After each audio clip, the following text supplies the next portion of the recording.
What's up, guys? It's Michael, and it is time for another episode of the Single AF podcast. Are you excited? Because I'm super excited.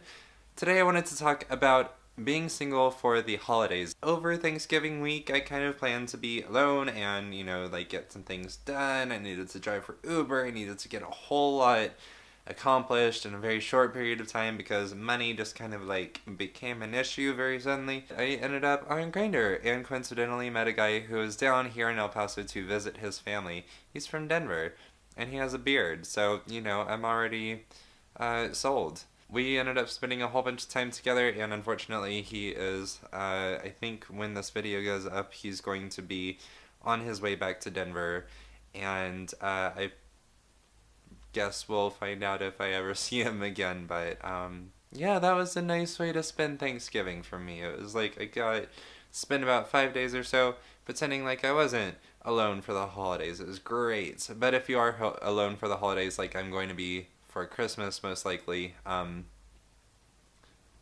just kind of wanted to go ahead and give you some advice on how to actually survive the holidays as a single person. Rule number one for being alone for the holidays is to involve your friends as much as you can. If you have other friends that are single, if you have other friends that can't stand their families, stuff like that, make sure that you enjoy the holidays together in some way. Find somebody to spend some time with.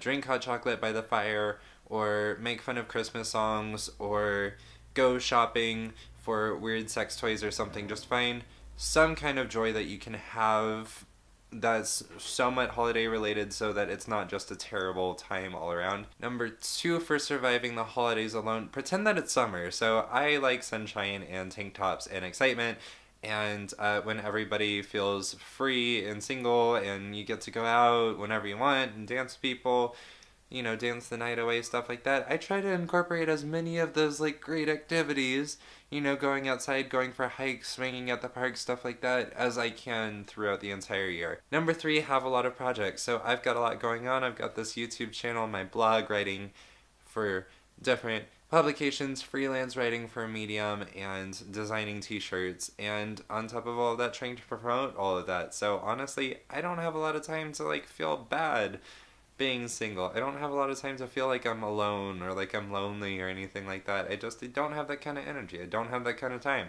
I'm too busy to feel bad about being single. It's great. Number 4 or 5, I think, if you are going to go home for the holidays, make sure that you prepare for it. We all have that family member that just has to get super nosy and be like, why are you still single? And have you tried this and this and this? Have you tried, I've got a friend at work who signed up for Plenty of Fish.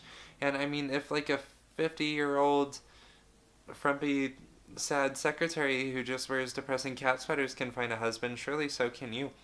Be prepared for answers, Tell her that you're too busy prepping for doomsday, or that you can't find anybody who's as into panda sex as you are. Just find a way to not necessarily address the questions, because honestly when people are like, oh, why are you, no, you know what, it's none of your business. But instead of just directly saying, hey, it's none of your business, which is another option, by the way, feel free to get creative with it and just kind of be prepared. So give a goofy answer that shuts the question down, but in an entertaining way, which is also kind of what I'm prepared for if I ever have to go on TV and be interviewed by somebody. It's hey, let's create some I don't know what I'm talking about anymore. Number 8, or whatever other number tip this is, if you do find yourself doing the depressive single things, be ready for that too. So if you're going Christmas present shopping alone, or going to a light show, or drinking yourself into a coma in a dark theater showing a children's movie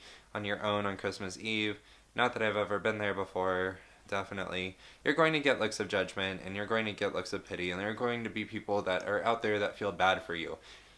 Don't pay any attention to them. They don't know what's going on in your life. They don't know why you're single. They don't have any business knowing any of that information either.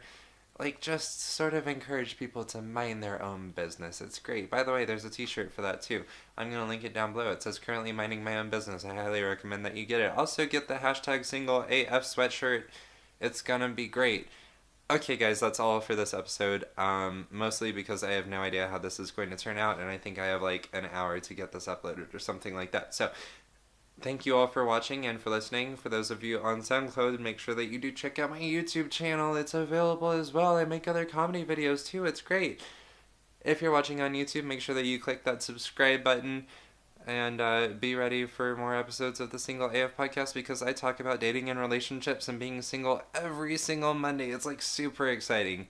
As always, I love you all, and I hope that a unicorn poops on your forehead, and I hope that you had a really good Thanksgiving, and let's hope that, the last 10% of 2016 ends up a lot better than the first 90% of 2016.